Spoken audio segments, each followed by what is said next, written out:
أعوذ بالله من الشيطان الرجيم. بسم الله الرحمن الرحيم.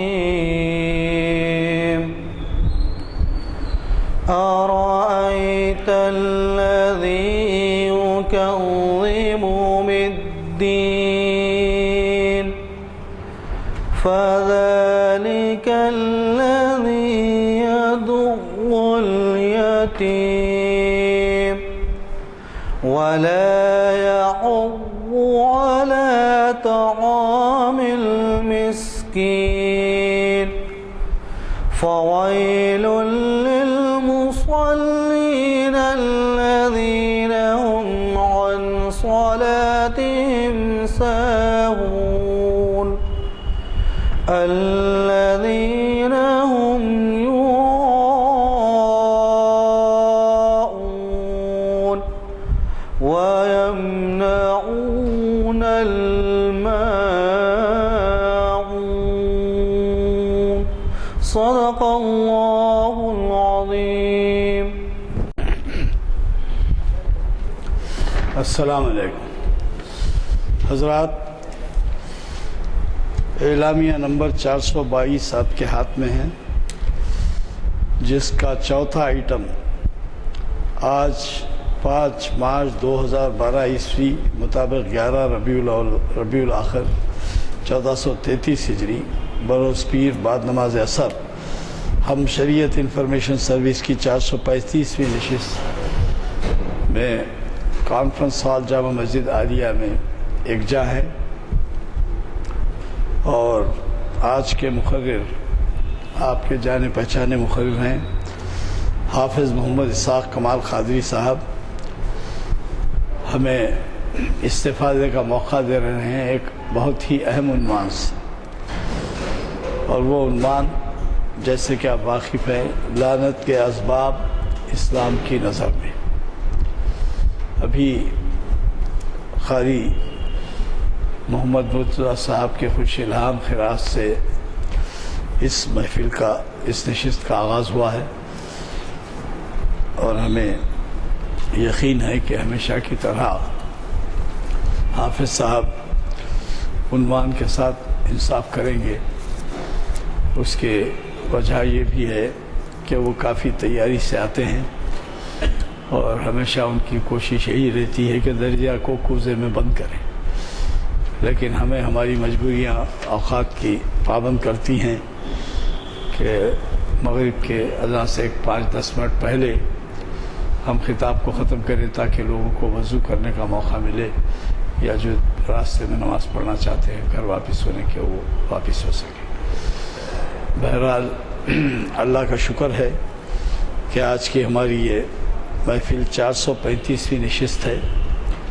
آپ کو اس کا اندازہ ہے کہ یہ محافل کا آغاز مولانا ہی کے ابتدائی خطاب سے ہوا تھا، پہلا خطاب، اور پھر ہر سال 45 محافل ہوتی ہیں تقریباً، کیونکہ رمضان کے مہینے میں نہیں ہوتی، اور کبھی عید برات تہوار آ جائے تو نہیں ہوتی. تو اس طرح سے 45 کے 10 سال خود جو ہے 450ویں محفل پہ ہو جائیں گے. اب ہم 435ویں نشست میں ہیں، یعنی 15 نشستوں کے بعد 10 سال کی تکمیل ہو جائے گی. یہ اللہ کا لاکھ لاکھ شکر ہے، احسان مالک کا، کہ آج کے اس مصروف ترین دور میں ہمیں وہ ہر ہفتہ یکجا کرتا ہے، اور اس کا موقع دیتا ہے کہ وہ ہم ایسے تمام محافل سے استفادہ کریں جو اس مسجد میں ہوتے ہیں. خادم محفل غلام یزدانی آپ سے مخاطب رہا، اور اب جو میں آج کے مقرر حافظ محمد اسحاق کمال قادری صاحب کو دعوت خطاب دیتا ہوں. تشریف.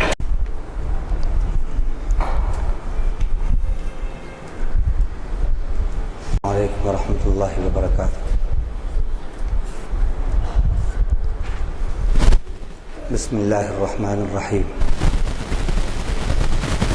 الحمد للہ رب العالمین الرحمن الرحیم مالک یوم الدین والصلاة والسلام على سيدنا محمد وعلى آله وصحبه أجمعين ومن تبعهم بإحسان إلى يوم الدين. أما بعد، قال الله تعالى في كتابه المجيد: فأعوذ بالله من الشيطان الرجيم. إن الذين يكتمون ما أنزلنا من البينات والهدى من بعد ما بيناه للناس في الكتاب أولئك يلعنهم الله ويلعنهم اللاعنون إلا الذين تابوا وأصلحوا وبينوا فأولئك أتوب عليهم وأنا التواب الرحيم. صدق الله العظيم. وقال النبي صلی اللہ علیہ وسلم: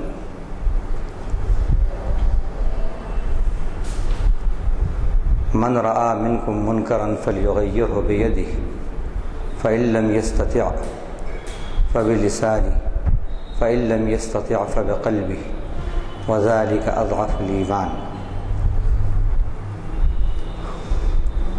ہر قسم کی تعریف اللہ ہی کو لائق ہے، جو تمام جہانوں کا پالنہار ہے، جو بہت ہی مہربان نہایت رحم فرمانے والا ہے، جو بدلے کے دن کا مالک ہے، جو ہمارے کھلے اور چھپے ہر عمل سے واقف ہے، ہمارے ماضی حال اور مستقبل سب سے خوب واقف ہے.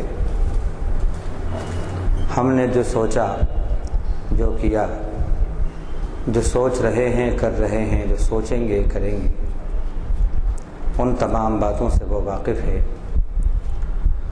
اس وقت کہنے والا کیا کہہ رہا ہے، کس نیت سے کہہ رہا ہے، کس جذبے سے کہہ رہا ہے، اور سننے والے کس طرح سن رہے ہیں، کس جذبے سے، کس نیت سے سن رہے ہیں.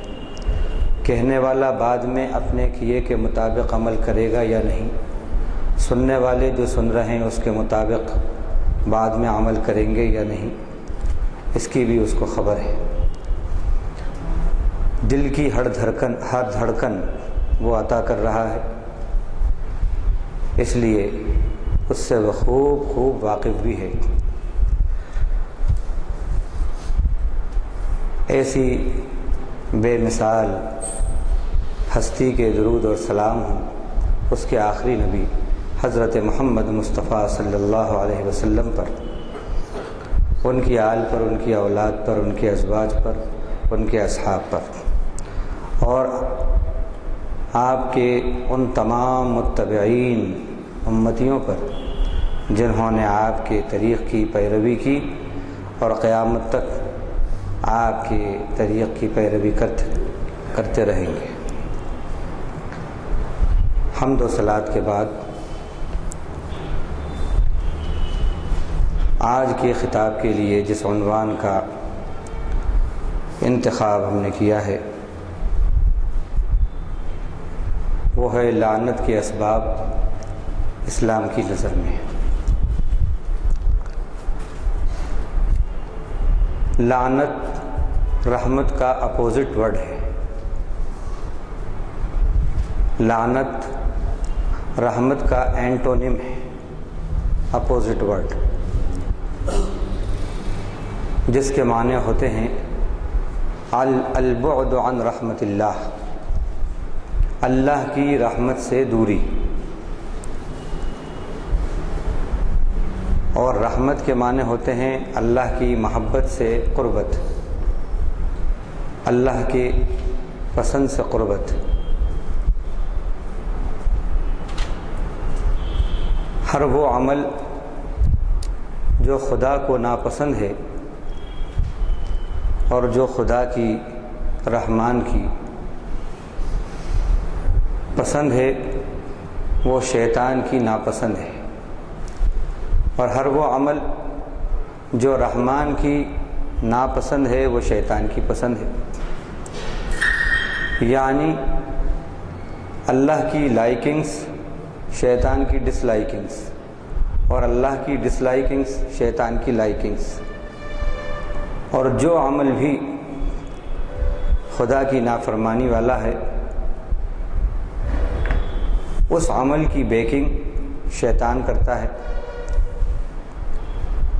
اور شیطان اس کا لیڈر، اس کا رہنما ہوتا ہے، اور شیطان کو اللہ تعالیٰ نے لعین کہا، ملعون کہا، یعنی وہ خدا کی رحمت سے دور ہے۔ فرمایا ان یدعون الا شیطانا مریدا لعنہ اللہ، یہ لوگ سرکش شیطان کو پکارتے ہیں، اللہ نے اس پر لعنت کی ہے، یعنی اس کو اپنی رحمت سے دور کر دیا ہے۔ اس کے بعد فرمایا وَقَالَ لَأَتَّخِذَنَّ مِنْ عِبَادِكَ نَصِيبًا مَفْرُوضًا، جب اللہ نے اس کو لعین قرار دیا یعنی اپنی رحمت سے دور کر دیا تو اس نے خدا سے کہا میں ضرور تیرے بندوں سے ایک مقررہ حصہ ان کی کمائی سے لے لیا کروں گا، ایک فکس شیئر میں وصول کر لیا کروں گا۔ لَأَتَّخِذَنَّ مِنْ عِبَادِكَ نَصِيبًا مَفْرُوضًا وَلَأُضِلَّنَّهُمْ، اور ان کو ضرور گمراہ کروں گا، وَلَأُمَنِّيَنَّهُمْ، اور ان کو ضرور آرزوئیں دلاؤں گا غلط کام کرنے کی، گناہ کرنے کی۔ فَلَيُبَتِّكُنَّ آذَانَ الْأَنْعَامِ، چوپایوں کے کان وہ کاٹ دیں گے۔ فَلَيُغَيِّرُنَّ خَلْقَ اللَّهِ، اور اللہ کی مخلوق میں وہ تغیر کر دیں گے۔ وَمَن يَتَّخِذِ الشَّيْطَانَ وَلِيًّا مِّن دُونِ اللَّهِ فَقَدْ خَسِرَ خُسْرَانًا مُّبِينًا، اللہ نے فرمایا آخر میں کہ جو بھی شیطان کو اللہ کو چھوڑ کر دوست بنائے گا تو وہ بہت ہی بڑے نقصان کے اندر پڑ گیا ہے۔ تو شیطان کو اللہ تعالیٰ نے اپنی رحمت سے دور کر دیا۔ اب جتنے بھی کام اللہ کی ناپسند کے ہیں، جیسا کہ ہم نے کہا، وہ سب لعنت والے کام ہیں، اور لعنت کا اپوزٹ ہے رحمت۔ جن کاموں میں لعنت نہیں ہے وہ سارے کے سارے کام رحمت والے ہیں، اور جتنے کام رحمت والے ہیں وہ سب اللہ سے قربت والے ہیں اور لعنت سے دوری والے ہیں۔ اب وہ اسباب کیا ہیں جو اللہ کی رحمت سے دور کر دیتے ہیں، اس پر ہم کو سنجیدگی سے غور کرنا چاہیے۔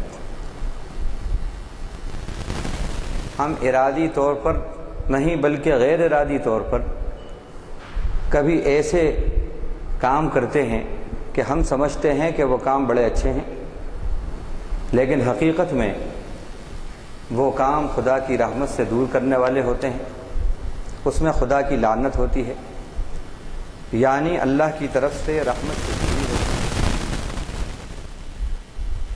اور جو اللہ کے نیک بندے ہیں وہ رحمت سے قریب ہوتے ہیں اور رحمت کے کام کرتے ہیں، اور جو اللہ کے نافرمان ہیں وہ لعنت سے قریب ہوتے ہیں، لعنت کے کام کرتے ہیں۔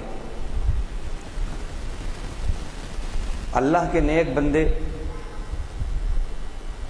جو رحمت سے قریب ہوتے ہیں، لعنت سے دور ہیں، ان کے بارے میں اللہ نے فرمایا ان رحمت اللہ قریب من المحسنین، بے شک اللہ کی رحمت جو نیکیاں کرنے والے ہیں ان کے قریب رہتی ہے۔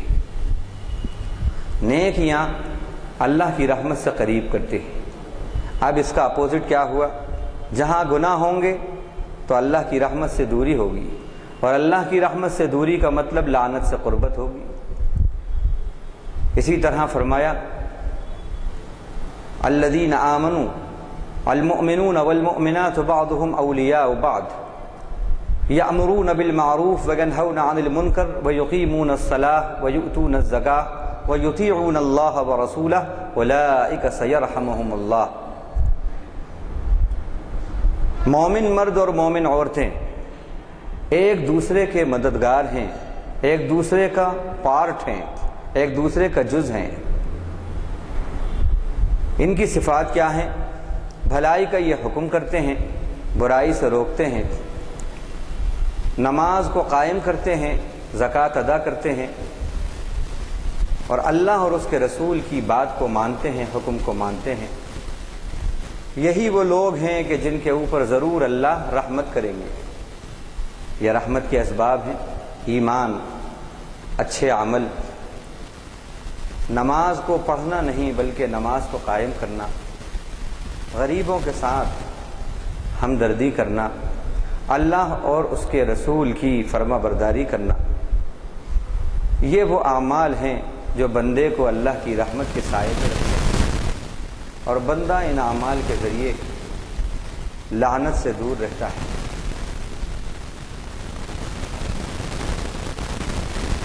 اب لعنت کے ویسے تو قرآن اور حدیث میں بہت سے اسباب ہیں جو بتائے گئے ہیں، ان سب کا یہاں پر احاطہ کرنا ممکن نہیں ہے اتنے مختصر وقت میں۔ ان میں سے چند اسباب جو ہیں وہ قرآن اور حدیث کی روشنی میں آپ کے سامنے آج ہم پیش کریں گے۔ جو آیت ہم نے پڑھی تھی اس آیت کے اندر اللہ تعالیٰ نے بتایا کہ لعنت والے کون ہیں اور لعنت کے اسباب کیا ہیں۔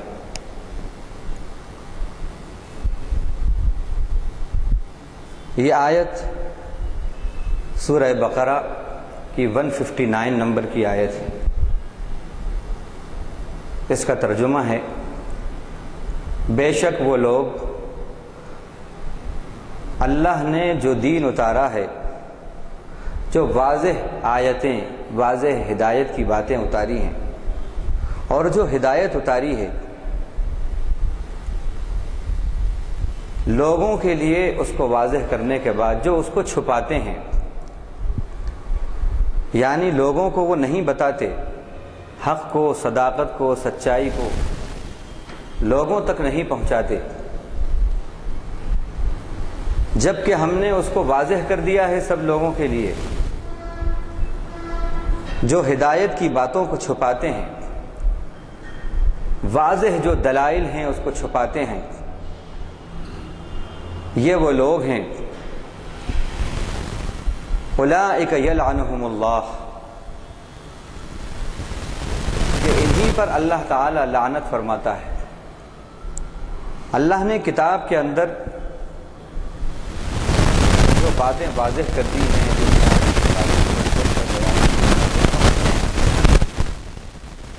کہ یہ حق ہے، اس کے باوجود جو کتمان حق کرتے ہیں یعنی ان کو چھپاتے ہیں۔ اب یہ چھپانا کبھی مصلحت کے تحت ہوتا ہے، کبھی یہ چھپانا ہیجیٹیشن کے تحت ہوتا ہے، کبھی یہ چھپانا کم ہمتی کے سبب ہوتا ہے، کبھی یہ چھپانا بالکل بے توجہی کے سبب ہوتا ہے، اور کبھی یہ چھپانا اس لیے ہوتا ہے کہ اگر ہم نے اس کو بتانا شروع کیا تو کہیں ایسا نہ ہو کہ ہم بھی جو ہیں فنڈامنٹلسٹ یا ایکسٹریمسٹ جو لوگ ہیں، یا جو لوگ ملا ہیں، کہیں ہم ان کی فہرست میں نہ آ جائیں۔ آدمی کبھی یہ سمجھ کر ان کو چھوڑ دیتا ہے کہ بھائی یہ بات جو ہے یہ تو مولویوں کی ہے، یہ مسٹروں کی نہیں ہے، یہ ہماری نہیں ہے، یہ ان کی ہے۔ کبھی یہ سبب بھی ہوتا ہے۔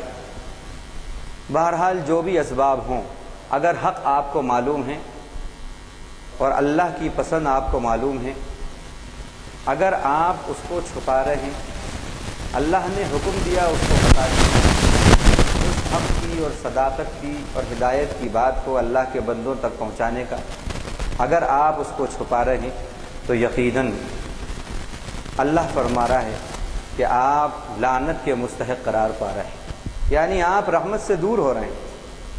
اور یہی نہیں کہ صرف اللہ کی لعنت ہے، بلکہ وَيَلْعَنُهُمُ اللاعنون، جو لعنت کرنے والے ہیں ان کی بھی لعنت پڑی ہے کہ دیکھو انہیں حق معلوم تھا اور انہوں نے ہمیں نہیں بتایا۔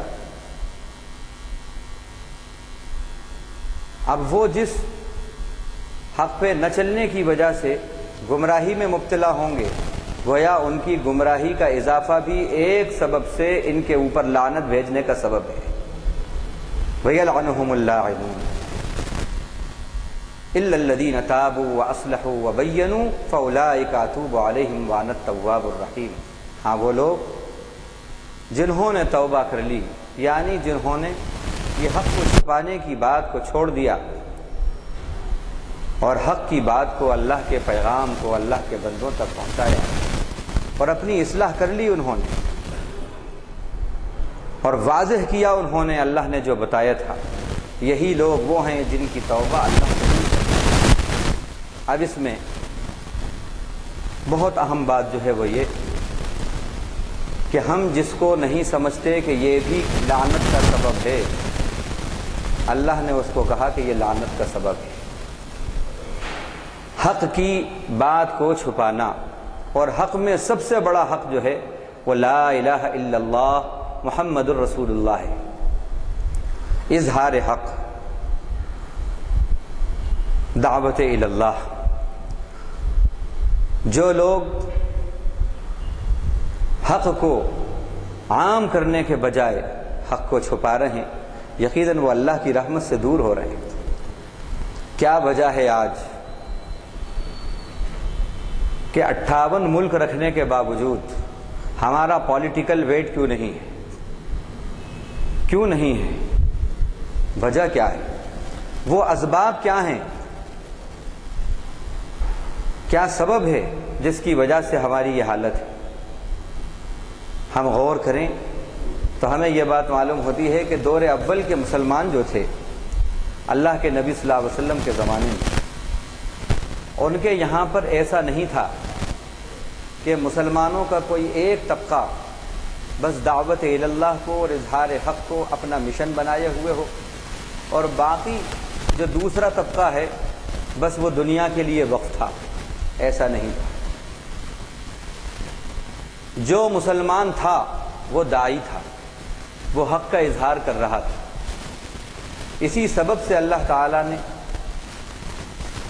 ان کو، وہ بدو تھے لیکن اللہ تعالیٰ نے ان کو قیصر و کسریٰ کے خزانے دے دیے اور ان کے قدموں کے اندر اللہ نے ڈال دیے۔ وہ اظہار حق کرنے والے تھے، یعنی اللہ کے دین کے داعی تھے۔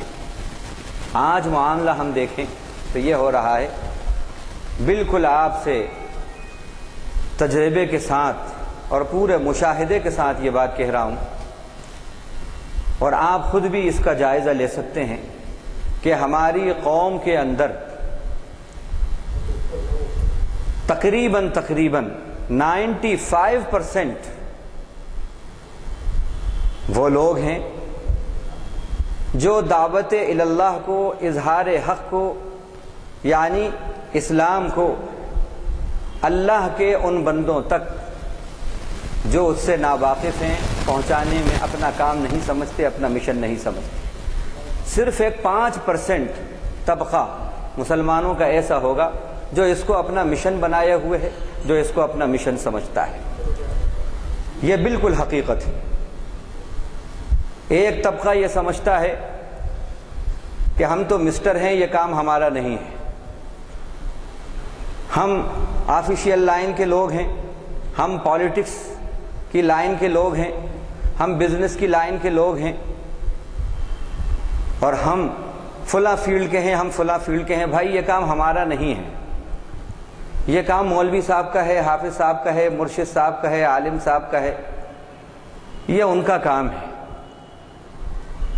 دعوت الی اللہ ہماری زندگی کے اندر، ہمارے پروگرام کے اندر اظہار حق کا کوئی بھی خانہ نہیں ہے، اور اس کا ثبوت یہ دوسرا ہے کہ ہم ہمارے بچوں کے فیوچر بلڈنگ کے لیے جو پلان بناتے ہیں، ہمارے اس پلان میں، اس پلاننگ کے اندر بچے کے لیے ہر فیلڈ ہے، ہر فیلڈ ہے۔ بچے کے لیے لیڈر بننا ہے، پلیڈر بننا ہے، ڈاکٹر بننا ہے، انجینئر بننا ہے، وغیرہ وغیرہ۔ یہ سارے پروگرام اس کے فیوچر کے اندر ہم نے دیے ہیں، سب ہیں، لیکن کہیں بھی پریچر کا کوئی خانہ نہیں ہے، اظہار حق کا، دعوت اللہ کا کوئی خانہ نہیں ہے۔ اور یہ عام طور پر یہ سمجھا جاتا ہے کہ یہ کام تو بس بھائی ذاکر نائک کا ہے، یہ کام فلاں صاحب کا ہے، فلاں صاحب کا ہے۔ یہ غلط فہمی ہے اور یہ صحیح نہیں ہے یہ بات۔ جب قوم کی اکثریت جس کام کو کرے گی وہی حکم اللہ کی طرف سے لگے گا۔ حکم الاکثریت کا حکم الکل، اکثریت کا حکم کل کا حکم ہوتا ہے۔ قوم کی اکثریت کی جو سوچ ہوگی اللہ کی طرف سے مدد، نصرت، رحمت اسی اعتبار سے آئے گی۔ قوم کی اکثریت نے اتنی بڑی یہ ریسپانسبلٹی ہے امت مسلمہ کی، اس سے وہ حق ادا نہیں کر رہے، اس عہدے کو، اس منصب کو وہ پورا نہیں کر رہے، جس کے سبب سے اللہ کی رحمت سے وہ دور ہو رہے ہیں۔ اور یہی وہ بات ہے کہ ہمارے پاس جتنے سورسز، جتنا ہمارے پاس دولت، اسباب، وسائل ہیں، اتنے شاید کسی کے پاس نہیں ہیں، کسی کے پاس نہیں ہے، لیکن اس کے باوجود ہم کچھ کر نہیں پاتے۔ بلکہ یہ حال ہے کہ ملک ہمارا ہے، حکمرانی کسی کی ہے، دولت ہماری ہے، ہاتھوں میں کسی اور کے ہے، اسباب ہمارے ہیں، استعمال کوئی اور کر رہا ہے ہمارے خلاف، وسائل ہمارے ہیں، ہمارے خلاف، ہماری مرضی کے بغیر کوئی اور استعمال کر رہا ہے، اور ہم حاکم ہو کر بھی محکوم بنے ہوئے ہیں، غالب ہو کر بھی مغلوب بنے ہوئے ہیں۔ وجہ کیا ہے؟ اس طرف آپ کو دعوت دے رہا ہوں، اور قرآن کی روشنی میں یہ بات کہہ رہا ہوں۔ اس کی روشنی میں پھر ایک آیت پیش کرتا ہوں جو اسی کی تائید کرتی ہے۔ رکوع نمبر 3 میں اللہ نے فرمایا قُلْ إِن كَانَ آبَاؤُكُمْ وَأَبْنَاؤُكُمْ وَإِخْوَانُكُمْ وَأَزْوَاجُكُمْ وَعَشِيرَتُكُمْ وَأَمْوَالٌ اقْتَرَفْتُمُوهَا وَتِجَارَةٌ تَخْشَوْنَ كَسَادَهَا وَمَسَاكِنُ تَرْضَوْنَهَا أَحَبَّ إِلَيْكُمْ مِنَ اللَّهِ وَرَسُولِهِ وَجِهَادٍ فِي سَبِيلِهِ فَتَرَبَّصُوا حَتَّى يَأْتِيَ اللَّهُ بِأَمْرِهِ۔ آپ فرما دیجئے اگر تمہارے باپ دادے اور تمہاری اولاد، تمہارے بیٹے اور تمہارے بھائی اور تمہاری بیویاں، تمہارا قبیلہ، تمہارا خاندان اور تمہارے وہ مال جو تم نے حاصل کیے اور تمہاری وہ تجارت جس کے بند ہو جانے کا، ٹھپ ہو جانے کا اور تمہاری وہ رہائش گاہیں جو تمہیں بڑی پسند ہیں، وہ حویلیاں جو تمہیں بڑی پسند ہیں، یاد رکھو احب الیکم من اللہ ورسولہ وجہاد فی سبیلہ فتربصوا حتی یأتی اللہ بأمرہ۔ یہ ساری اللہ اور اس کے رسول کی محبت کے مقابلے میں زیادہ محبوب ہیں، اور اللہ کے دین کی اشاعت میں، جہاد میں اس کے مقابلے میں زیادہ محبوب ہیں۔ تو فتربصوا، پھر انتظار کرو، حضرت ابن عباس رضی اللہ عنہ نے فرمایا کیا مطلب انتظار کا؟ بات کا انتظار کرو، فرمایا انتظار خدا کے عذاب کا کرو، فتنوں کا کرو۔ تو یہ فرمایا کہ جو اظہار حق نہیں کرتا، جو حق کو چھپاتا ہے، اللہ کی رحمت سے وہ دور رہتا ہے، اللہ کی رحمت سے دور رہتا ہے۔ تو یہ بہت اہم بات ہے، اس کا ہم کو خیال رکھنا چاہیے۔ فتربصوا حتی یأتی اللہ بأمرہ، کہ کیا وجہ ہے، کیا سبب ہے کہ خدا کی رحمت کے ہم قریب جیسے آنا چاہیے ایسے ہم نہیں آ رہے۔ اس کی تائید میں پھر قرآن مجید کی یہ آیت بھی آپ دیکھیے کہ جس کے اندر فرمایا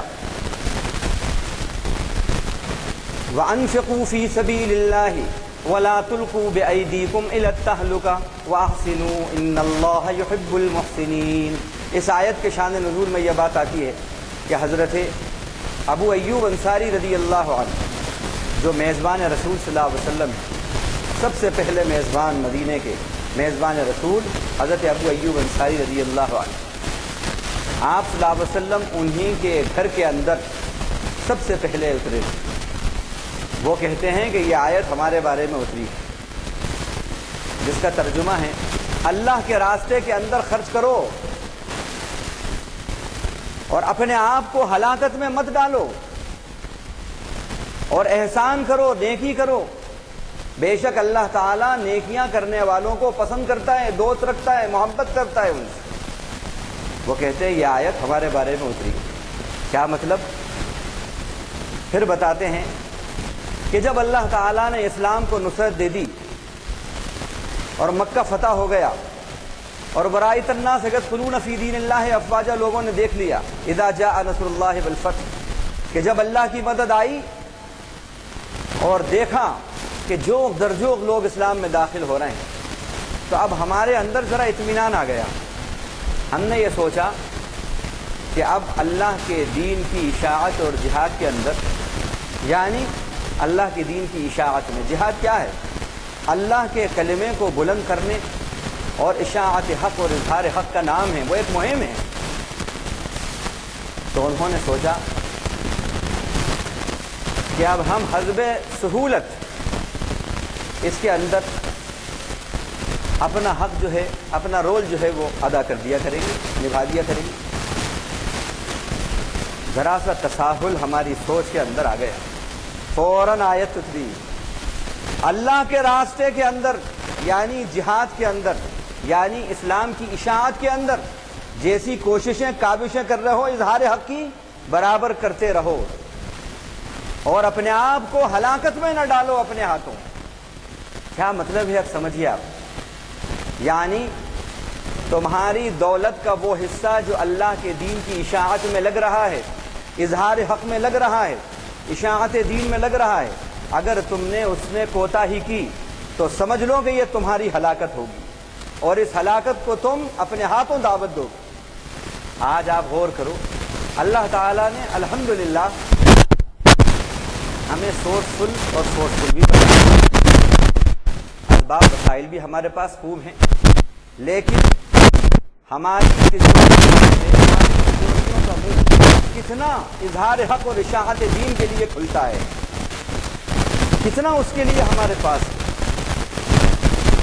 یہ اللہ تعالیٰ نے اس لیے بات تو ایک لعنت کا سبب یہ بنایا کہ اظہار حق سے اگر کھلا اور یہ سمجھا کہ یہ مخصوص طبقے کا کام ہے، تو پھر اللہ کی رحمت سے یاد رکھو تم دور ہو جاؤ گے۔ دوسری بات فرمایا کیف یہدی اللہ قوما کفروا بعد ایمانہم وشہدوا ان الرسول حق وجاءہم البینات۔ پھر اس کے بعد کچھ الفاظ کے بعد کہا اولئک جزاؤہم ان علیہم لعنۃ اللہ والملائکۃ والناس اجمعین خالدین فیہا لا یخفف عنہم العذاب ولا هم ینظرون۔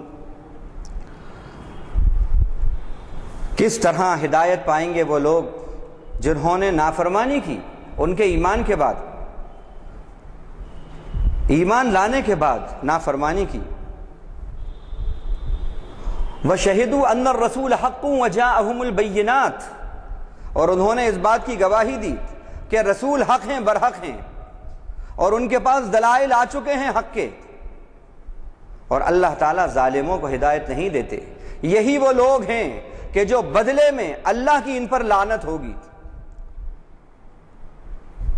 ان علیہم لعنت اللہ والملائکہ، اور فرشتوں کی بھی ان کے اوپر لعنت ہے، والناس اجمعین، اور سارے لوگوں کی بھی ان پر لعنت ہے، خالدین فیہا، اور یہ اس لعنت میں ہمیشہ رہیں گے، لا یخفف عنہم العذاب ولا ہم ینظرون، ان سے عذاب کو ہلکا بھی نہیں کیا جائے گا اور ان کو مہلت بھی نہیں ملے گی۔ چونکا دینے والی بات ہے۔ آل عمران آیت نمبر 86، 87، 88، اس کے اندر جو اسباب بتائے گئے ہیں لعنت کے وہ کیا ہیں؟ ایک شخص تھا، انصار کے ایک شخص تھے جو اسلام لے آئے، اور ان کا نام حارث بن سوید تھا، لیکن پھر اپنی قوم میں گئے، دیکھا انہوں نے کچھ لوگوں نے لالچ دی، کچھ حالات ایسے ہوئے کہ وہ مرتد ہو گئے۔ اس پر یہ آیت اتری ہے۔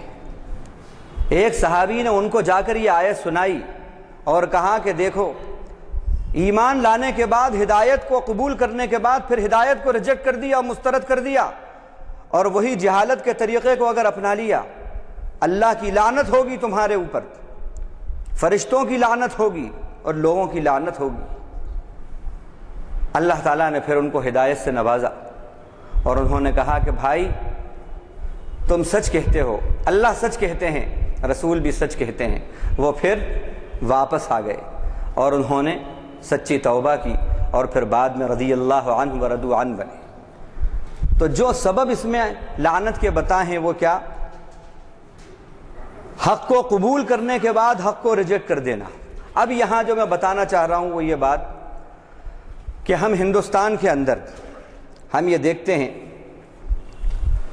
کہ یہاں پر چونکہ حالات الحمدللہ اسلام پسندی کے ہیں، ماحول اسلام کا ہے، اسلام فیور یہاں پر ایٹماسفیئر ہوتا ہے، یہاں پر نماز روزہ وغیرہ کرتے ہیں، لیکن اگر پختگی نہیں ہے اور وہ اسی حال میں یورپ چلے گئے یا اسی حال کے اندر وہ کہیں اور کسی سوسائٹی میں چلے گئے، تو چونکہ ابھی پختگی نہیں تھی، اسلام کی تعلیمات میں پختگی نہیں تھی، نتیجہ یہ ہوا کہ اس رنگ کے اندر رنگ گئے اور دین حق کو چھوڑ بیٹھے۔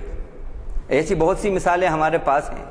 یہاں تھے، نماز وغیرہ سب ہو رہی تھی، لیکن معلوم ہوا کہ جب صاحبزادے USA ریٹرن ہوئے تو ملحد بن کے آ گئے، ایتھیسٹ بن کے آ گئے، بالکل دین کو اور ریلیجن کو اور مذہب کو بالکل ڈسکارڈ کر دیا۔ ارے یہ سب لغویات ہے، کوئی چیز نہیں ہے۔ یہ کیا ہوا؟ یہ وہی بات ہے، حق کو جانا، حق میں رہے، اور دنیا کی خاطر، دنیا کی لالچ اور اس کی ہیبت یا اس کا رعب یا اس کی لالچ، اس کا مفاد پرستی کی بنیاد پر حق کو آپ نے چھوڑ دیا۔ مفاد پرستی کی بنیاد پر، دنیا کی لالچ میں آپ نے حق کو چھوڑ دیا تو پھر سمجھ لیجیے آپ اللہ کی رحمت سے دور ہو جائیں گے اور پھر لعنت آپ سے قریب ہو جائے گی۔ اسی طرح لعنت کے دوسرے اسباب، حق کو گمراہ کرنا اور دوسروں کو بھی جو حق کے راستے پر ہیں ان کو مس گائیڈ کرنا، یہ بھی ایک لعنت کا سبب بتایا۔ یہ بات سورہ اعراف آیت نمبر 38 اور 39 کے اندر اللہ تعالیٰ نے بیان کی۔ قیامت کا دن ہے، وہاں پر اللہ تعالیٰ کچھ لوگوں سے کہیں گے جو خدا کے نافرمان ہوں گے، ادخلوا فی امم قد خلت من قبلکم من الجن والانس فی النار۔ جو جنات اور انسان آگ کے اندر داخل ہو رہے ہیں تم بھی ان میں داخل ہو جاؤ، اور آج آگ کی تمہیں سزا ہے۔ لعنت اختہا، جب ایک جماعت وہاں پہنچے گی تو دوسری جماعت اس کے اوپر لعنت کرے گی۔ حتی اذا ادارکوا فیہا جمیعا قالت اخراہم لاولاہم، یہاں تک کہ جب یہ سب کے سب وہاں جمع ہو جائیں گے تو ایک دوسرے کو وہاں پر لعنت کریں گے، اور پھر جو گمراہ ہوئے ہیں وہ اس طرح اللہ سے کہیں گے ربنا ہؤلاء اضلونا فآتہم عذابا ضعفا من النار، اے اللہ یہ ہمارے لیڈر ہیں، یہ ہمارے سردار ہیں، انہوں نے ہی ہم کو گمراہ کیا ہے، ان کو دگنا عذاب دیجیے۔ اللہ کہیں گے لِكُلٍّ ضِعْفٌ وَلَٰكِن لَّا تَعْلَمُونَ، آج تم سب کے لیے دگنا عذاب ہے۔ اسی بات کو اللہ تعالیٰ نے ان لعنت کے اسباب کو سورہ احزاب کے اندر اس طرح بیان کیا کہ ربنا اطعنا سادتنا وکبراءنا فاضلونا السبیلا، اے پروردگار یہ گمراہ لیڈر، یہ ہمارے لیڈر، یہی ہم کو حق سے مس گائیڈ کرتے تھے، ہمیں حق سے مس گائیڈ کرتے تھے، اے اللہ ان کو آج دگنا عذاب دیجئے، اور وَلْعَنْهُمْ لَعْنًا كَبِيرًا، ان کے اوپر بڑی لعنت کیجئے آپ۔ اسی بات کو اللہ تعالیٰ نے ان لعنت کے اسباب کو سورہ سبا کے اندر بھی بیان کیا۔ قیامت کے دن جو ایک ڈائیلاگ ہوگا، گمراہ امام اور گمراہ ان کے پیرو، گمراہ لیڈر اور گمراہ فالوورز کے درمیان ایک ڈائیلاگ ہوگا۔ اللہ نے کہا یقول الذین استضعفوا للذین استکبروا لولا انتم لکنا مؤمنین، کمزور کہیں گے بڑے لوگوں سے اگر تم نہ ہوتے ہم ایمان لے آتے، یہ جو ہم نے بے ایمانی کا طریقہ اختیار کیا یہ سب تمہاری صحبت کا نتیجہ تھا، تمہارے سبب یہ سب ہوا۔ بڑے کہیں گے قال الذین استکبروا للذین استضعفوا انحن صددناکم عن الہدی بعد اذ جاءکم بل کنتم مجرمین، کمزوروں سے کہیں گے بڑے لوگ کیا ہم نے تم کو روکا تھا ہدایت سے، بلکہ تم تو خود مجرم تھے۔ اب پھر یہ کمزور کہیں گے بڑوں سے وقال الذین استضعفوا للذین استکبروا بل مکر اللیل والنہار اذ تأمروننا ان نجعل للہ اندادا، کہ یہ تم ہی تھے جو دن رات چالیں چلتے تھے اور کہتے تھے کہ شرکیہ کام کرو، ہم تمہارے ہی بتائے ہوئے طریقے پر مس گائیڈ ہو جاتے تھے اور تم ہم سے شرک اور کفر کی باتیں کراتے تھے اور یہ کہتے تھے کہ یہی حق ہے، یہی صحیح بات ہے، وہ غلط بات ہے۔ اَنَحْنُ صَدَدْنَاكُمْ عَنِ الْهُدَى بَلْ مَكْرُ اللَّيْلِ وَالنَّهَارِ إِذْ تَأْمُرُونَنَا أَن نَّكْفُرَ بِاللَّهِ وَنَجْعَلَ لَهُ أَندَادًا، تم حکم دیتے تھے کہ ہم خدا کی نافرمانی کے کام کریں اور ہم اس کے ساتھ شریک ٹھہرائیں، شریک بنائیں، تمہاری وجہ سے ہم شرک کرتے تھے، تمہاری وجہ سے خدا سے چھوڑ کر کہیں اور ماتھے ٹیکتے تھے، تمہاری وجہ سے خدا کو چھوڑ کر کہیں اور ہاتھ پھیلاتے تھے، تمہاری وجہ سے خدا سے اپنا یقین ہٹا کر مخلوق سے ہم یقین لگاتے تھے، یہ سب تمہاری وجہ سے ہوتا تھا۔ اور وہ کہیں گے اے اللہ ان کے اوپر لعنت کر۔ تو اس سے معلوم یہ ہوا کہ وہ لوگ جن کو اللہ تعالیٰ نے مقتدا کا درجہ دیا ہے، جو لیڈنگ رول قوم کے اندر ادا کرتے ہیں، ان کو چاہیے کہ اگر ان کے حلقے کے اندر ان کے جو فالوورز ہیں وہ دیکھیں کہ ان کی لیڈری کس طرح کی ہے، وہ حق کی لیڈری کر رہے ہیں، توحید کی لیڈری کر رہے ہیں، یا شرکی اور کفر کی اور بدعات اور خرافات کی لیڈری کر رہے ہیں، وہ رہنمائی کس طرح کی کر رہے ہیں، قوم کو کس طرح کی رہنمائی دے رہے ہیں، فساد کی رہنمائی دے رہے ہیں یا ہدایت کی رہنمائی دے رہے ہیں، وہ جائزہ لیں۔ اگر ایسا نہیں ہے تو یاد رکھیے وہ خدا کی رحمت سے دور ہو رہے ہیں۔ اسی طرح اللہ تعالیٰ نے پھر فرمایا ان اللہ لعن الکافرین واعد لهم سعیرا خالدین فیہا ابدا لا یجدون ولیا ولا نصیرا، اللہ نے نافرمانوں پر لعنت کی ہے اور ان کے لیے دہکتا عذاب تیار کر رکھا ہے، اس میں وہ ہمیشہ رہیں گے۔ یہاں پر یہ سورہ احزاب کی 64 سے 68 نمبر تک کی آیات ہے، اس میں سبب جو نافرمانی کا سامنے آ رہا ہے وہ کیا؟ اللہ کی بات کو ریجیکٹ کرنا، اللہ اور اس کے رسول کی اطاعت سے انحراف کرنا، رسول کی اطاعت کے بجائے جو گمراہ شرفاء ہیں، گمراہ رہنما ہیں، جو گمراہ لیڈران ہیں، ان کو فالو کرنا۔ اب ہمیں یہ دیکھنا کہ ہم جس کو رہنما بنائے ہوئے ہیں، ہمارا رہنما کیسا ہونا چاہیے، ہمارا لیڈر کیسا ہونا چاہیے، ہمارا پلیڈر کیسا ہونا چاہیے، ہمارا ریفارمر کیسا ہونا چاہیے۔ اللہ تعالیٰ نے وہ بھی ہمیں بتایا، اتبع سبیل من اناب الی، تم اس کے طریقے کی پیروی کرو، اس کے طریقے کو فالو کرو جس کا طریقہ میری طرف جھکاؤ والا متوجہ ہونے والا ہے، جس کی زندگی میں ہوں، جس کی زندگی میں میرا حبیب ہے، اس کو تم اپنا لیڈر بناؤ۔ جس کی زندگی ان دونوں سے خالی ہے اس کو اپنا لیڈر نہ بناؤ، وگرنہ اللہ کی رحمت سے دور ہو جاؤ گے اور لعنت سے قریب ہو جاؤ گے۔ سورہ بقرہ 89 نمبر آیت، فرمایا وَلَمَّا جَاءَهُمْ كِتَابٌ مِّنْ عِندِ اللَّهِ مُصَدِّقٌ لِّمَا مَعَهُمْ وَكَانُوا مِن قَبْلُ يَسْتَفْتِحُونَ عَلَى الَّذِينَ كَفَرُوا فَلَمَّا جَاءَهُم مَّا عَرَفُوا كَفَرُوا بِهِ فَلَعْنَةُ اللَّهِ عَلَى الْكَافِرِينَ۔ یہ یہود کی بات ہو رہی ہے۔ یہود جب اللہ کے نبی صلی اللہ علیہ وسلم کی بعثت ہو گئی، مکے میں آ گئے، اور ابھی آپ کی آمد سے پہلے آپ صلی اللہ علیہ وسلم کی آمد کے بارے میں تورات کے اندر پیشن گوئیاں موجود، جیسا قرآن میں بھی ہے، انجیل میں بھی موجود۔ تو یہود اور نصارہ کہا کرتے تھے کہ ایک نبی آنے والے ہیں جو آخری نبی ہوں گے، ہم ان کے ساتھ مل کر تم پہ غلبہ حاصل کریں گے۔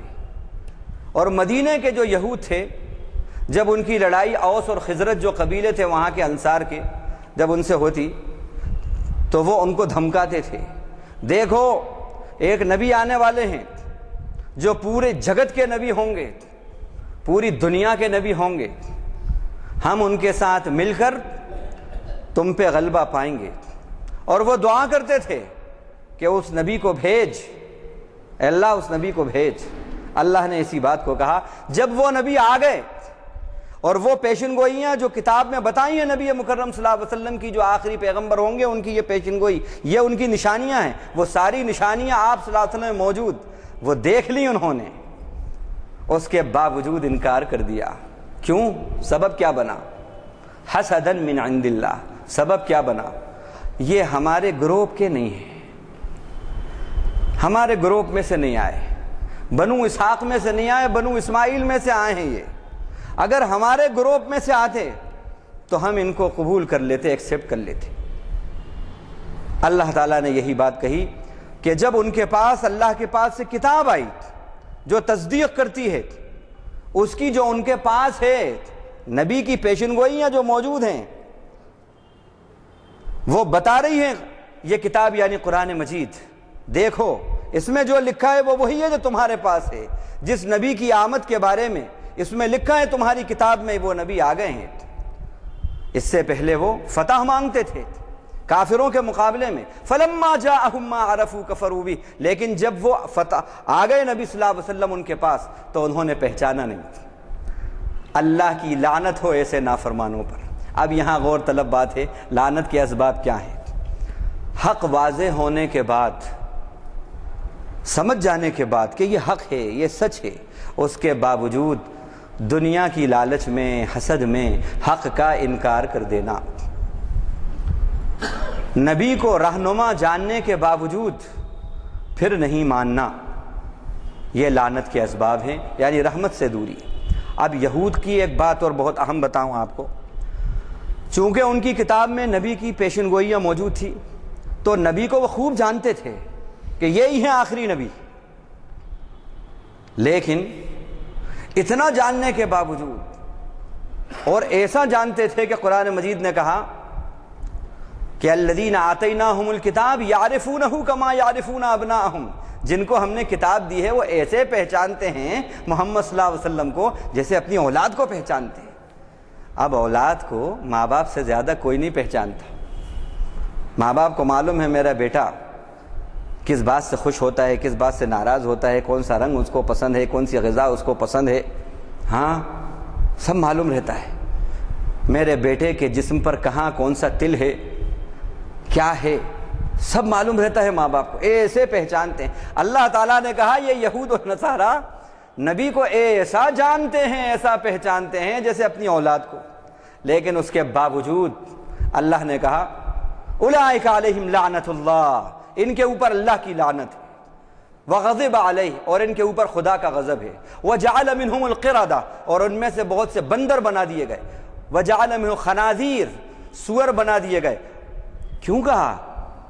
اور ان شر الدواب کے اندر وہ لوگ آ گئے، کیوں کہا یہ بات؟ یہ ان کے اوپر لعنت کیوں ہوئی؟ ایک سبب، جس سبب سے ان کے اوپر لعنت ہوئی، وہ کیا؟ جانتے تو تھے نبی کو لیکن مانتے نہیں تھے، مانتے نہیں تھے۔ آج ہمارا حال کیا ہے؟ جانتے ہیں کالی کملی والے، جانتے ہیں 12 ربیع الاول آ رہی ہے، جانتے ہیں اللہ کے نبی نے یہ فرمایا، یہ فرمایا، یہ فرمایا، لیکن مانتے نہیں ہیں۔ تو یہ کیا ہمارے اندر سمٹمز نہیں ہیں؟ کیا یہ یہودیت کے سمٹمز نہیں پائے جا رہے؟ انہی باتوں پر تو اللہ اس میں لعنت فرما رہے ہیں، لعنت کر رہے ہیں۔ سورہ بقرہ آیت نمبر 165 اللہ فرماتے ہیں لعنت کے اسباب، ان الذین کفروا وماتوا وهم کفار اولئک علیہم لعنت اللہ، جو کہ آپ پہلے بتا چکا ہوں۔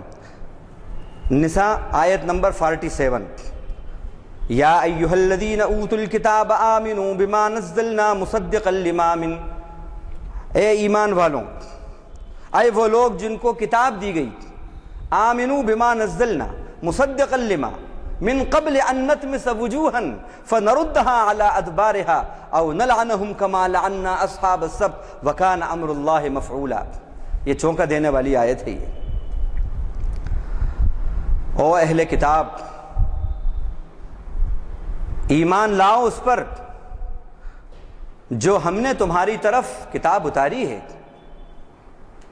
جو تصدیق کرتی ہے اس بات کی جو تمہارے پاس۔ اب یہاں نصارہ کی بات ہے، اور یہ آیات مباہلہ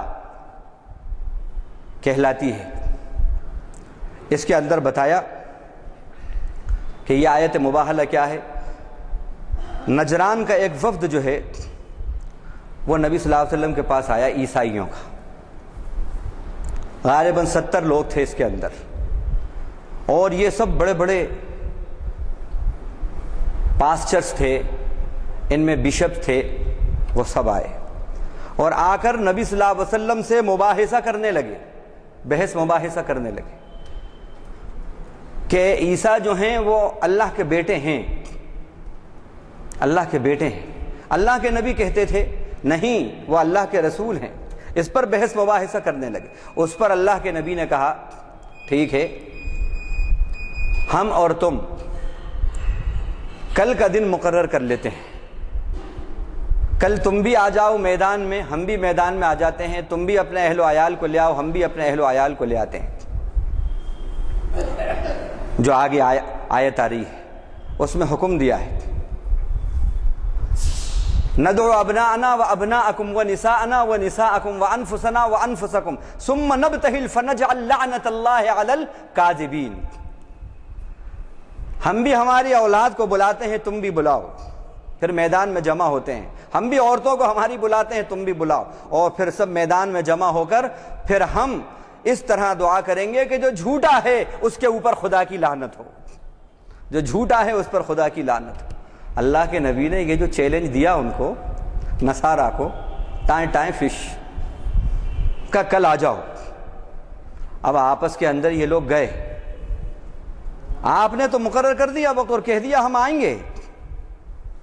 اب یہ جیسے ہی گئے، رات کے اندر سب بیٹھے، اور ان میں سے کچھ لوگ ایسے تھے جنہوں نے کہا دیکھو یہ جو چہرے مجھے نظر آ رہے ہیں، اور یہ چہرہ جو ہے یہ جھوٹے کا چہرہ نہیں ہے صلی اللہ علیہ وسلم، یہ سچے کا چہرہ ہے، یہ جھوٹے چہرے نظر نہیں آ رہے۔ اور دیکھو یہ جو باتیں کہہ رہے ہیں تم جانتے ہو کہ یہ حق ہے، اور اگر حق کا ہم انکار کریں گے اور نبی ہمارے لیے بد دعا کرے گا تو پھر ہماری خیر نہیں ہے، ہلاکت میں کوئی شک نہیں ہے، اب تمہاری مرضی۔ سب ڈر گئے اور آئے اور کہنے لگے اللہ کے نبی ہم جزیہ دے کر رہنے پر راضی ہیں، ہم آپ سے مباہلہ نہیں کر سکتے، آپ جو بات کہہ رہے ہیں وہ برحق ہے، وہ سچ ہے۔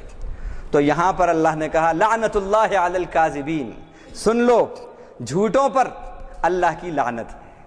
اب یہاں ایک بات آئی، ایک عام اگر اس کو آپ کانٹیکسٹ میں دیکھیں، جھوٹ وہ چیز ہے جو خدا کی لعنت کرتی ہے، جھوٹ کے سبب خدا کی لعنت آتی ہے، یعنی رحمت سے انسان دور ہوتا ہے۔ حدیث میں آتا ہے کہ جب بندہ جھوٹ بولتا ہے تو رحمت کا فرشتہ اس کی بدبو سے 2 میل دور چلا جاتا ہے، رحمت کا فرشتہ جھوٹ کی بدبو سے 2 میل دور چلا جاتا ہے۔ ایک جھوٹ کا یہ وبال ہے۔ اور پھر ہمارے وکیل صاحبان جھوٹ پر ہی زندگی گزاریں، جو وکلا تو ان کا کیا حال ہے، جو لیڈران جھوٹ پر ہی زندگی گزاریں تو فرشتے رحمت کے 2 میل کیا 100 میل دور رہتے ہیں ان سے۔ جھوٹ اللہ کی رحمت کو لے جاتی ہے، شیطان کو قریب لے آتی ہے، اس لیے اس سے بچنا چاہیے۔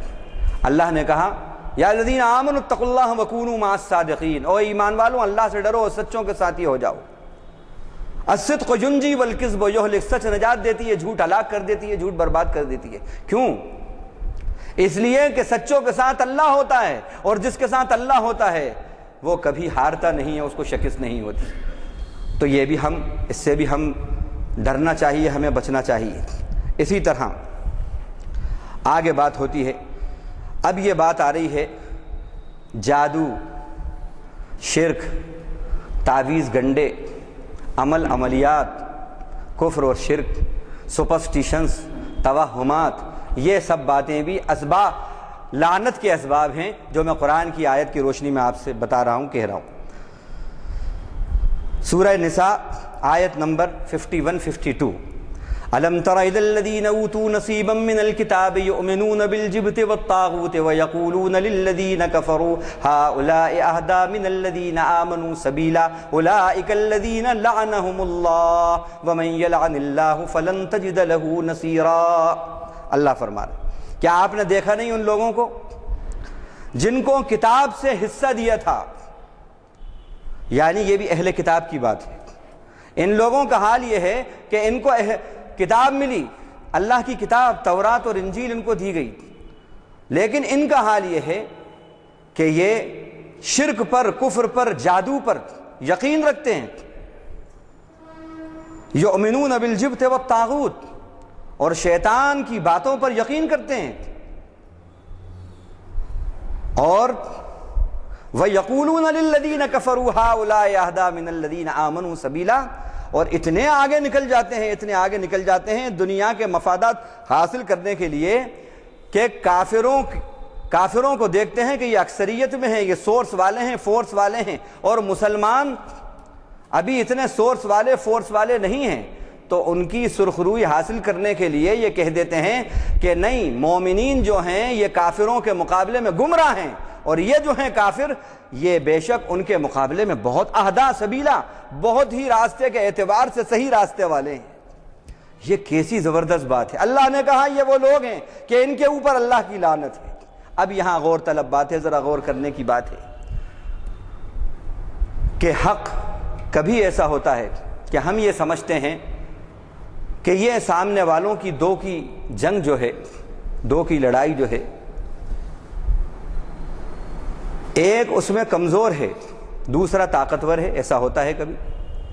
لیکن یہ جو کمزور ہے یہ سمجھتے ہیں کہ اگر ہم، اور یہ حق پر ہے، یہ کمزور جو ہے یہ حق پر ہے، اور وہ دوسرا جو ہے طاقتور ہے وہ ناحق ہے، اور وہ میجورٹی سے تعلق رکھتا ہے، یہ بیچارہ مائنورٹی سے تعلق رکھتا ہے۔ اکثر ایسا ہوتا ہے کہ اس وقت ہم مظلوم کا ساتھ نہیں دیتے، بلکہ ہم جو ظالم ہیں اس کا ساتھ دے دیتے ہیں، اس کا ساتھ دیتے ہیں۔ اور اس کا آپ مشاہدہ کرتے رہتے ہیں، ہم اور آپ دن بھر روزانہ مشاہدہ کرتے ہیں کہ ایک غیر مسلم اگر مسلمان کے اوپر کوئی حملہ کرتا ہے یا کوئی بات کرتا ہے، کوئی ہوٹنگ کرتا ہے، کوئی اس طرح کی بات ہوتی ہے تو 10 قوم کے افراد جو ہیں ڈیفینس میں آتے ہیں اور آنا چاہیے.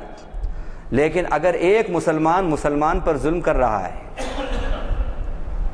اور وہ جس پر ظلم کر رہا ہے وہ مظلوم ہے، اس کی حمایت کے اندر مسلمان کھڑے نہیں ہوتے. یہ دیکھا گیا. یہ بھی اسباب لعنت کے ہیں. اس پر ہمیں سوچنا چاہیے کہ اگر حق سامنے آیا آپ کے اور آپ نے دنیا کی مفاد کی خاطر جو غلط ہے اس کو آپ کہہ رہے ہیں کہ تم بالکل اوکے اور تم ڈس اوکے، حق کو آپ ڈس اوکے کر رہے ہیں صرف اس لیے کہ میری مسند نہ چھن جائے،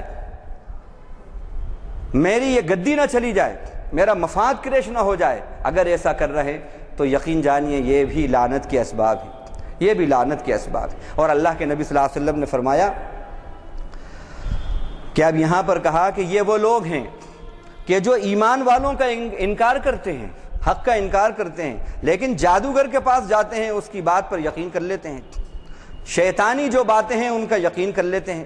اب یہ جبت کیا ہے، اس کے بارے میں حدیث شریف میں ابو داؤد کی آتا ہے، ان العیافۃ والطرق والطیر من الجبت، پرندے اڑانا، خط کھینچنا، بدشگونی لینا، یہ سب جبت ہے، یہ شیطان کے کام ہیں، یہ سب کے سب. اب آج آپ غور کریں کہ یہ تعویذ، گنڈے، عملیات، یہ سب جو کچھ ہمارے یہاں ہو رہا ہے یہ سب کا سب جبت کے اندر ہے. اور جبت وہ ہے جس کے اوپر خدا کی لعنت ہے. جادو، ٹونا، ٹوٹکے، اس طرح کی یہ فیلڈ جو ہے یہ وہ فیلڈ ہے جس کے اوپر خدا کی لعنت ہوتی ہے. اللہ کے نبی صلی اللہ علیہ وسلم کے پاس ایک وفد آیا، 10 لوگ تھے، اس میں 9 لوگوں نے جو ہے آپ سے بیعت کی، آپ نے بیعت کر لی ان سے. ایک شخص آیا تو آپ نے اس سے بیعت نہیں کی، ہاتھ نہیں ملایا. اس نے کہا کہ کیا بات ہے، آپ مجھ سے ہاتھ کیوں نہیں ملاتے، بیعت کیوں نہیں کرتے؟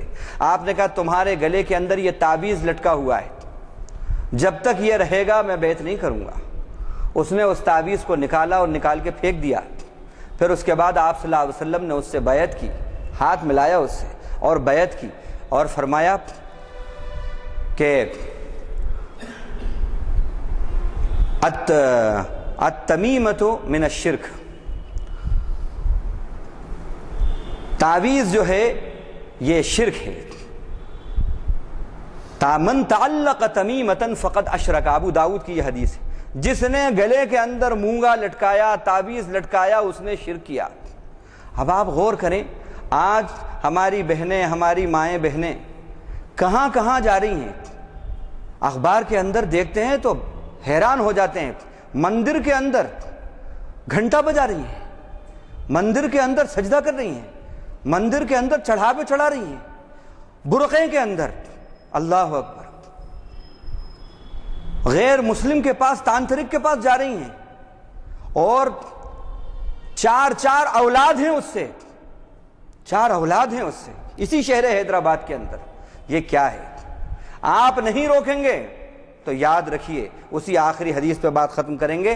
اللہ کے نبی صلی اللہ علیہ وسلم نے جو فرمایا، ایمان کے 3 درجے ہیں، 3 درجے.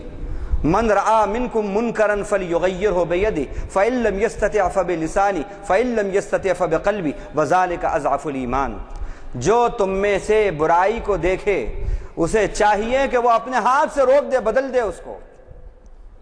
اگر وہ ہاتھ سے روکنے کی استطاعت نہیں رکھتا تو زبان سے اس کو کہے کہ یہ برا ہے، زبان سے روکے. اگر زبان سے بھی ہمت نہیں ہے روکنے کی، فبقلبہ، دل سے برا سمجھے. وذالک اضعف الایمان، یہ ایمان کا سب سے کمزور درجہ ہے. 3 ڈگریز بتائی ہیں ایمان کی. سب سے پاورفل ڈگری، پاور والی، برائی کو ہاتھ سے روکنا. لیکن حالات ایسے نہیں ہیں کہ آپ ایسا نہیں کر سکتے. تو دوسرا درجہ، زبان سے برائی کو برا کہنا، بری چیز کو برا کہنا. اور تیسرا درجہ جو ہے وہ برائی کو کم سے کم برا سمجھنا. اب غور کریں آپ، ہم کون سی ڈگری کے اندر آتے ہیں؟ 1st ڈگری میں، 2nd ڈگری میں، 3rd ڈگری میں. اگر غور کیا جائے اور ریسرچ کی جائے، تحقیق کی جائے، آپ سے سچ کہتا ہوں یہ جو 3ری ڈگری ہے، 3rd ڈگری ہے، اس میں بھی شاید پاسنگ مارکس ہم کو مل جائیں تو بہت بڑی بات ہے، پاسنگ مارکس بھی مل جائیں تو بہت بڑی بات ہے۔ کہاں ہیں ہم، کہاں ہیں ہم؟ اللہ تعالی ہم کو ہدایت سے نوازے۔ اب چلتے چلتے حدیث شریف کے اندر جو باتیں آئی ہیں، اب متن کا بیان کرنے کا وقت نہیں ہے، صرف بس خلاصہ بتاتا ہوں میں۔